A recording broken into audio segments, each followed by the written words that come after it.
Welcome to our podcast about Grendel and how much his life sucks. Oh my god, I did Stop saying that. Today we will be discussing Grendel, monster or misunderstood. Well, I think he's just like the average male with mommy issues, except a monster. I can see that. Like, he's got the same emotional level of like a 45-year-old man in a midlife crisis. Or like a teenage boy with no friends. Yeah. Maslow's pyramid is like different needs and emotional like necessities that people have and different levels that you can go to throughout your life. But in order to get to the next level, you have to be secure in the base one. What level would you say that Grendel is like stuck on throughout this book? That's a great question, Savannah. Honestly, I would say that he's stuck on safety because he's got all his needs. He can get food whenever he wants, he has shelter, but then he's worried about the people and where he's at, and he gets trapped sometimes. But I think even though he's not fully secure on safety, he wants to get to the love and belonging stage. He doesn't feel it. He does. He's like looking at it from afar, like, oh, I want that. He yearns for it. But at the same time, he doesn't ever trust anybody. He thinks he's like he thinks he's so superior to everything, but also so inferior. Like, he's when somebody has a super inflated ego, but then no self-confidence. It's a horrendous combo. He wants to belong, but he doesn't do anything about it. He doesn't try to belong. Not to mention, throughout the entire book, like, especially in the beginning when the humans first discover of his existence, they are so, like, evil monster, kill it. And he kind of doesn't really understand that at first, and then he hears it more and more, and they play into it more, and so he's like, okay, well, if you're going to call me a monster, I'm going to be a monster. That's going to be me. We researched id, ego, and superego. Savannah, how do you think that Grendel displays all three of those? Well, his id is very, very obvious and very dominant throughout the whole story because id is like your instinctual, like what you have from birth. And he is an animal. Yeah, he's a monster. But because, I don't remember what I was going to say. His instinctual drive is bloodlust. It's violence. We see over and over, especially in the beginning when he's first figuring out who he is and how he fits in the world. At the end of the day, he's violent and he wants to hurt, he wants to kill, he wants to cause damage. He's hateful. And then as it goes on, we see him start to rationalize his life and his violent decisions and like what he does and why he does it and how like his violence doesn't actually cause any change or impact, so he does it anyway. So tell me about the superego and what he's got going on morally. So, like you said, the superego is his morality. In the beginning of the book, he has a bit of a conscience, and he's like, I don't want to kill it, but I want to kill it, but I have to, but I don't. And he kind of just he rationalizes it a little bit, and he doesn't try to kill people. After his encounter with the dragon, which is a much stronger, much larger predator than himself, he realizes he ain't got to be doing all that. Why care about the things below him when he can just be who he was meant to be? He recognizes the intimidation that he's inflicting upon those lower than him, like the prey. And since the dragon was like, it doesn't really matter, nothing in life matters, and he's the top dog, why should Grendel care? He's alpha. He's alpha male. When Grendel hears about the split in mankind with Cain and Abel and how he is a descendant from Cain who killed Abel, and therefore he's the evil side, the darkness, evil, the monster. Like, it just fuels it. Like, he becomes what they make him, which is especially because he doesn't have anything to like hold on to and to value, and like he has a very human nature, and a big part of humanity is our social aspect and how we base and judge ourselves like according to other people's behaviors. He doesn't have that. He got a mom, but she's fat and she lives in a cave and she kills people and she can't talk. Yeah, the mommy issues are no crazy. One to talk to. Diabolical mommy issues. He can't talk to anybody. So he's alone. He's so focused and like tuned into what the people are saying, and even though he doesn't want to, that's like the only input that he values. And so for them to say that he is the evil in the world, he's done.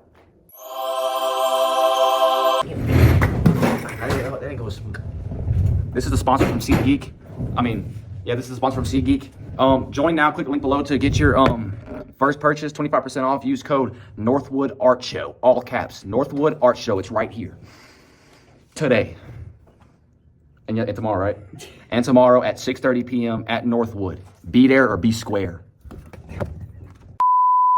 And while he eventually like totally plays into the idea that he's the evil like thing that they've made him, he's the monster that they want him to be, a part of him views humans as the true evil in the world because of their unjustified greed, their violence that's just like so nonsensical, and like I would kill Layla if I was in the Grendel village over her earrings. And he thinks that is worse than anything he does because in his mind, killing is like he's hunting, he's eating, he's doing it for a reason, it doesn't really matter. but they do it just to do it. As he says in the book, they leave a path of destruction in their wake, burning down the forests.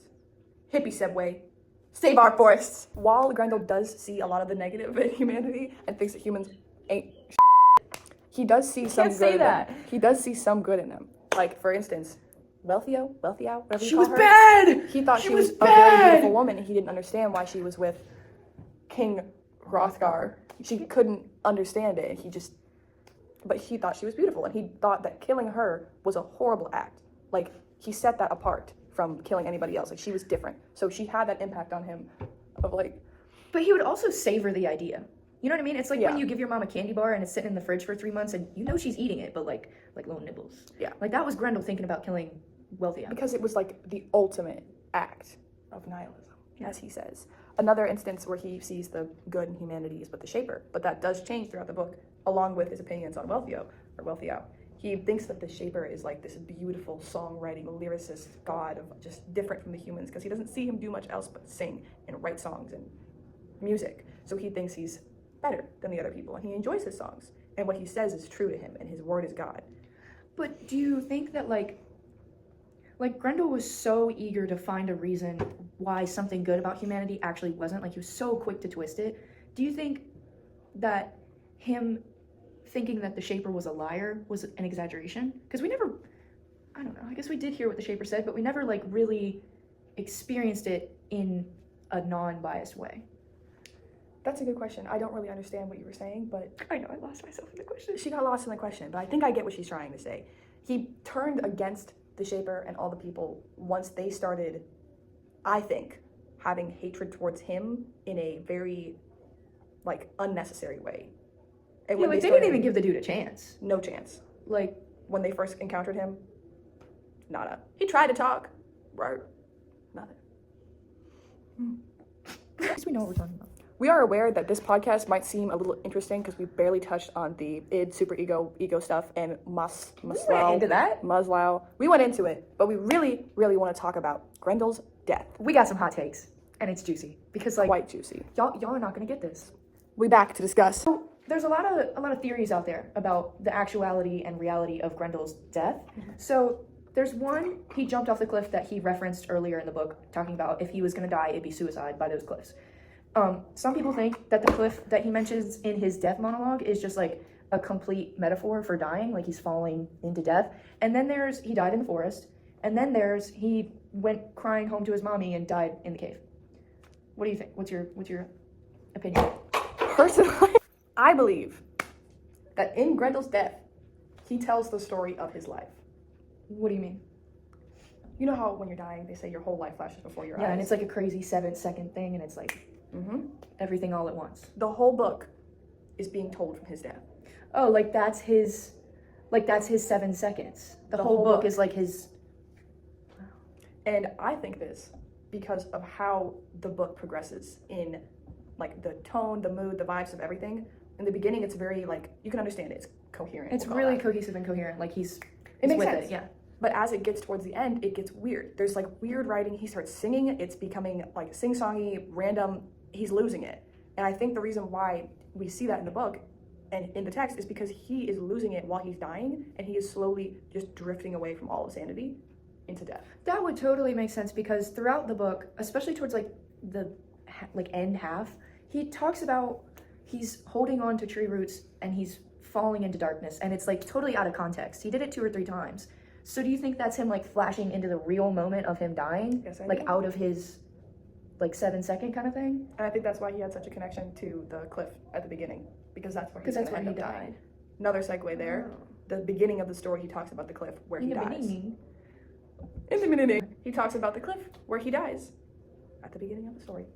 So that's my hot take / opinion on the book. No, His that totally death. makes sense. That the whole book is a flashback of his entire life while he's laying there. Well, technically he's like... Thank you guys for watching our podcast. Bye, Enjoyed. Can't talk when I'm talking. Anyway, thank you guys for listening to our podcast. I don't know if we really hit the mark with this one, but No, we hit it. we hit that. I hope to.